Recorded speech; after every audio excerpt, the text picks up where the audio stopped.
Hey guys, Veebat here with another V-Plays, and this is the HE51. I essentially decided I was going to start grinding a new line, realizing I was coming to the end of the American tech tree, and realizing the German are probably going to be my next best bet just because of how they interest me, and I do really enjoy the look and feel of the way these aircraft fly up until this point. So here I am purchasing the HE51, which is going to be the tier, is this a tier 3? Tier 2 aircraft, I guess. But definitely working my way up through the tech tree, starting at the very bare bones and making our way up to the, hopefully, the Focke-Wulf series, as well as working our way down into the Batwings, the BV series. Now, some of you may be aware already that I've started posting on an every other day posting.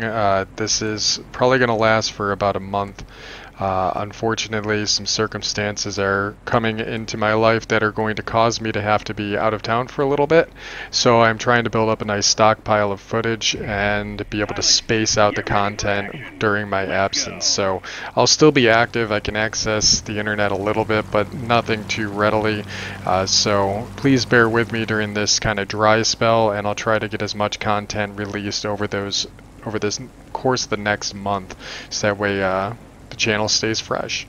So anyways, HE51, you guys typically don't see me playing too much low tier stuff, mostly because you don't spend much time in low tier stuff. I already started doing a tally as I've worked my way up through a few of the aircraft right now, and with a ×2 off of this airframe and the fact that I've already ground the other lines in this tech tree, this is the only one left. So fortunately for me, a lot of the engines are already upgraded. I already have unlocked all of the guns for a lot of these aircraft, with the exception of a few 20 millimeters that need to be put on the wings for some of these aircraft. But the HE51 was pretty much fully upgraded right from the get-go, and it only took me one battle to get enough experience in order to get out of this airframe, and it doesn't hurt that this is actually going to be a very spectacular battle in this aircraft. These biplanes really are a great training tool for people who are starting out in the game, and I'm kind of glad that they decided to start World of Warplanes in the era of the biplane. Now, the thing about biplanes, though, is they're just so slow. Everybody's a very slow, kind of lethargic aircraft, but they turn on a dime, and when they stall, recover very well, which is just the nature of having two main lifting bodies being these dual wings. But they also kind of compensate for this by making the maps relatively small. I was thinking about that as I flew over to this airfield. I'm like, man, you know, it took a while to get here, but if I was flying the same map in any other aircraft, I would have been here immediately. I'd be interested to see what this game would be like if you were to have higher tiers on this map. I'm sure it probably is an issue game mechanics wise, just because the heavies wouldn't be able to get any separation, but it just would be an absolute furball nightmare for anybody who was into this heavy dogfighting competition that'll be going on here.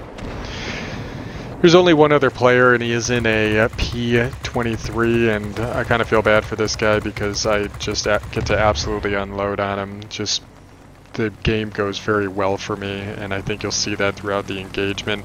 This thing sports two 7.92 machine guns, but at this tier, this is actually going to be fairly substantial, as you can see me just ripping apart even this heavy fighter, because the hit point pools are just so low.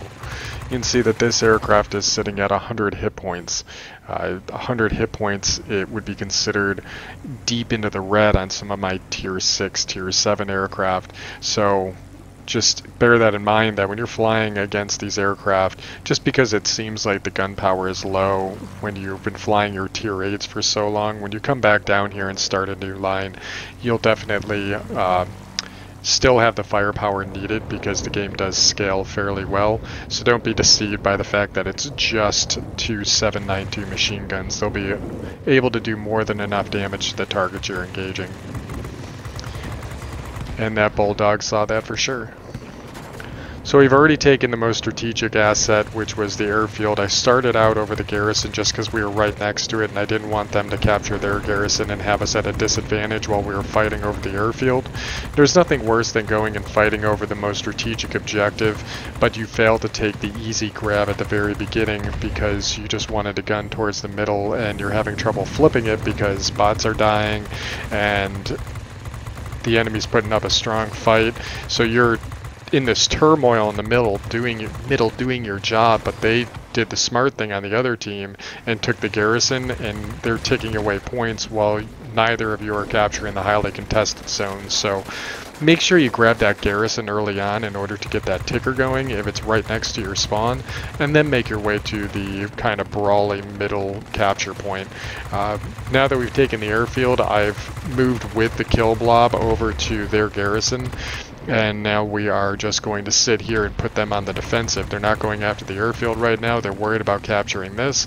And even though it looks like the Tush aircraft, these Tush 3s or TSH-3 ground attackers, can't do a lot of damage with just that piddly, what is that, I think it's a 7.62 machine gun in the back. It has more than enough damage output to really cripple an aircraft with only 100 hit points. So don't ever take it for granted that at a lower tier these guys don't have big guns and a tail gunner, but it's all relative, right?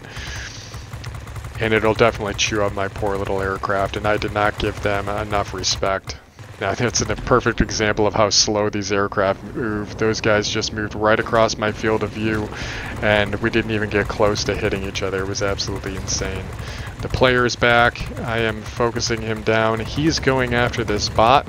I'm assuming he's still a new player, because he is at tier 2 right now.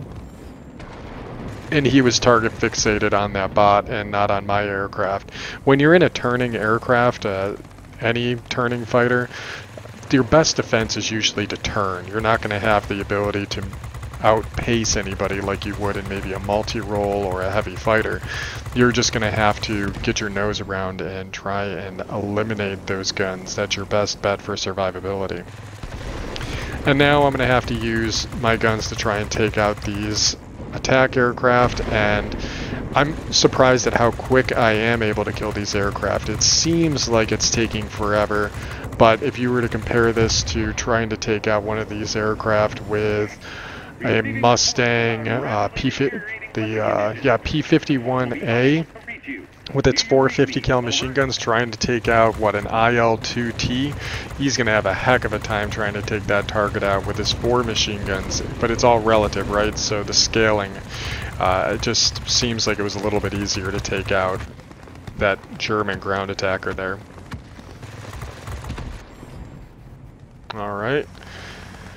This match is pretty much in hand. The squall line's closing quickly. We are just decimating aircraft left and right, but that's what you'd expect to see if you were deep into a furball with this type of tourney fighter. This is exactly the environment that they want to be in.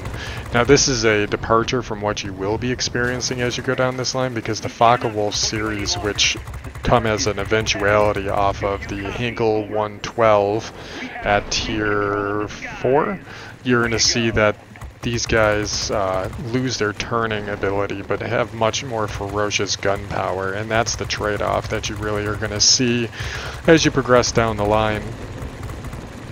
I'm keeping those guns singing. They're taking forever to overheat. I'm just nicking his tail and stuff, but that's enough to be able to attrit away his health, eliminate the player from the battlefield so we won't be seeing him anymore, and game over, and we got grade 1 and 18,000 personal points.